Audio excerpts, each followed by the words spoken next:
Bulletin में आपका फिर से ब्रेक के बाद स्वागत है। वहीं पर बीजेपी सांसद अजय भट्ट ने ही लोअर मोल रोड की मरम्मत कार्य को ही लेकर कहा है कि पिछले वर्ष सड़क धंसने की घटना से पूरे देश में चिंता थी। उन्होंने बताया है कि अब ही मोल रोड का यहां पर स्थायी मरम्मत के लिए ही सरकार ने ठोस कदम उठाए हैं। अजय भट्ट ने कहा है कि सड़क को ही सुरक्षित रखने के लिए खोखले पाइप और सुरक्षात्मक जाल बिछाया जा रहा है ताकि भविष्य में दोबारा धंसाव न हो। करोड़ 48 लाख रुपए अभी तक इसमें लग चुका है और लगभग 2 करोड़ की और डिमांड आई है, वो भी रिलीज हो जाएगा अतिशीघ्र। इस तरह से 5 करोड़ और अगर इससे ज्यादा भी लगेगा उससे भी ज्यादा इसमें लगाया जाएगा ताकि कहीं से कहीं तक भविष्य में खतरा न होने पाए। ये हमारी पहली प्राथमिकता है। उस प्राथमिकता पर लगातार कार्य हो रहा है। इसका डेट ऑफ कंप्लीशन हमें जून 26 मिला है, इसीलिए मैं इस समय निरीक्षण कर रहा हूं ताकि हमारे अधिकारी और हमारे एडमिनिस्ट्रेशन के लोग बार बार इसको देखते रहें। हम जो ड्यू डेट है हमको दी हुई है उस तारीख तक इसको पक्का कर लें। अगला नैनीताल का सीजन जब चले तब फिर ये कोई परेशानी ना हो। जिस तरह से आज हमने लोअर माल रोड को बंद किया है और ऊपर को एक रास्ता निकालकर मुख्य मार्ग में जोड़ा है ताकि आने जाने में परेशानी ना हो, अपर माल रोड में जोड़ा है। गढ़वाल से खबर है जहां पर सांसद खेल महोत्सव का शुभारंभ और मंत्री मनसुख मंडाविया ने शुभारंभ किया है। आपको बता दें कि चमोली में ही बनेगा एथलेटिक ट्रैक और इसके साथ ही 8 करोड़ रुपए की लागत से बनेगा ट्रैक। बड़ी खबर अब सामने आ रही है जहां पर गढ़वाल क्षेत्र में सांसद खेल महोत्सव का भव्य शुभारंभ केंद्रीय मंत्री मनसुख मंडाविया और गढ़वाल सांसद अनिल बलूनी ने किया है। इस अवसर पर ही खेल प्रेमियों और खिलाड़ियों में जबरदस्त उत्साह देखने को मिल रहा है। महोत्सव में अब तक ही 13,000 से ज्यादा खिलाड़ियों ने ही पंजीकरण कर नया रिकॉर्ड बनाया है। कार्यक्रम को संबोधित करते हुए सांसद अनिल बलूनी ने कहा है कि उनके प्रयासों से गढ़वाल को देश के प्रमुख स्पोर्ट्स हब के रूप में विकसित किया जाएगा।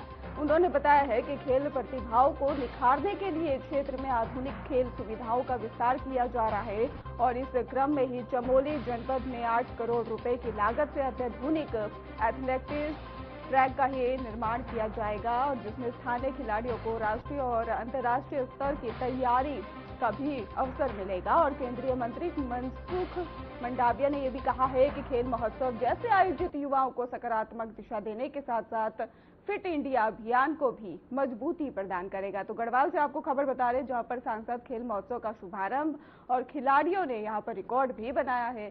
खेल सुविधाओं को नई रफ्तार मिलेगी।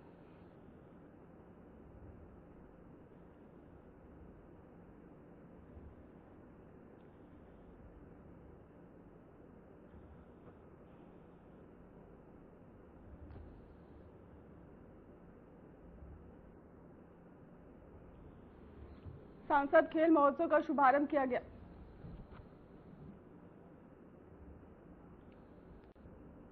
लोकतंत्र का चौथा स्तंभ कहीं जाने वाली पत्रकारिता को ही लेकर उत्तराखंड की सियासत गर्मा गई है। मुख्य विपक्षी दल कांग्रेस ने राज्य की धामी सरकार का प्रेस की आजादी को कुचलने का गंभीर आरोप लगाया है। काशीपुर से सामने आई इस बड़ी खबर में ही कांग्रेस नेताओं ने दावा किया है कि प्रदेश में कानून का राज नहीं बल्कि अघोषित तानाशाही चल रही है।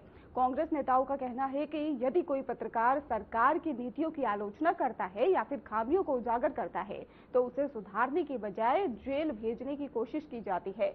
उन्होंने आरोप लगाया है कि आज सवाल पूछना गुनाह बन गया है और सच लिखना अपराध की श्रेणी में डाल दिया गया है।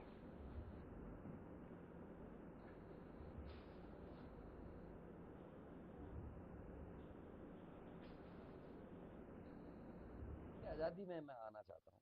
आपके कितने चौथा स्तंभ तो है ही, हम पे अंकुश कौन लगाता था भाई? कांग्रेस में चाहे हम तो पुराने, आप लीडिंग देख लीजिए, ऐसे ऐसे लोग थे जिन्होंने नेहरू जी पे वो बना दिए, जोक बना दिए, वो कर दिया और नेहरू जी ने सम्मानित किया। उल्टा कहा कि चाय पे बैठेंगे शाम को। इंदिरा जी के लिए सब कुछ कहा गया, लेकिन परिवार ने सहन किया। आज रवीश कुमार से लेके आप प्रसून वाजपेयी से लेके और कितने पत्रकार, कई तो चले गए। उत्तराखंड के ऐसे पत्रकार हैं जिनको जेल हो रही, आज लेखकों को जेल हो रही। कभी नौचंदी नारायण लगा क्या नारायण दत्त जी ने कोई कार्रवाई की? आज कोई लिख के दिखा दे किसी मुख्यमंत्री के खिलाफ, उसको जेल हो जाएगी, कल को पुलिस पकड़ ले जाएगी। तो ये हालात इस प्रदेश के हैं। इसलिए डर लगता है कि आने वाले भविष्य में क्या होगा।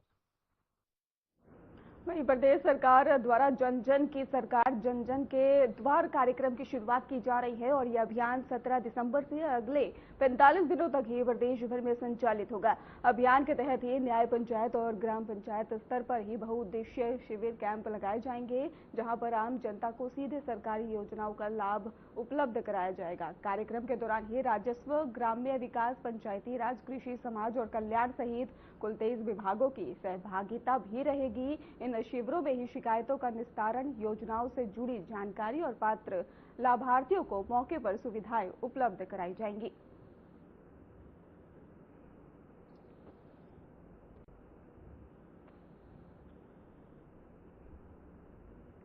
केदारनाथ धाम की हेली सेवा को लेकर यात्रियों के लिए महंगाई बढ़ने के संकेत मिल रहे हैं। अगली यात्रा में श्रद्धालुओं को हेली टिकट के लिए ज्यादा किराया चुकाना पड़ सकता है। दरअसल आपको बता दें कि केदारनाथ हेली सेवा के लिए नए सिरे से ही टेंडर प्रक्रिया शुरू की जाएगी, जबकि वर्ष 2023 में हेली कंपनियों से किया गया करार यात्रा शुरू होने से ही पहले ही समाप्त हो जाएगा और इसके साथ ही यूकाडा द्वारा ही हेली सेवाओं को सख्त निगरानी की जाएगी और सुरक्षा मानकों को पहले से अधिक कड़ा किया जाएगा।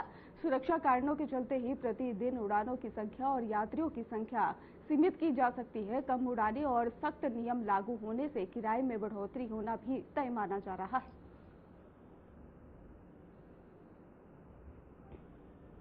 फिलहाल खास बुलेटिन में बस इतना ही। आगे की खबरों के लिए आप देखते रहिए हमारा चैनल। धन्यवाद।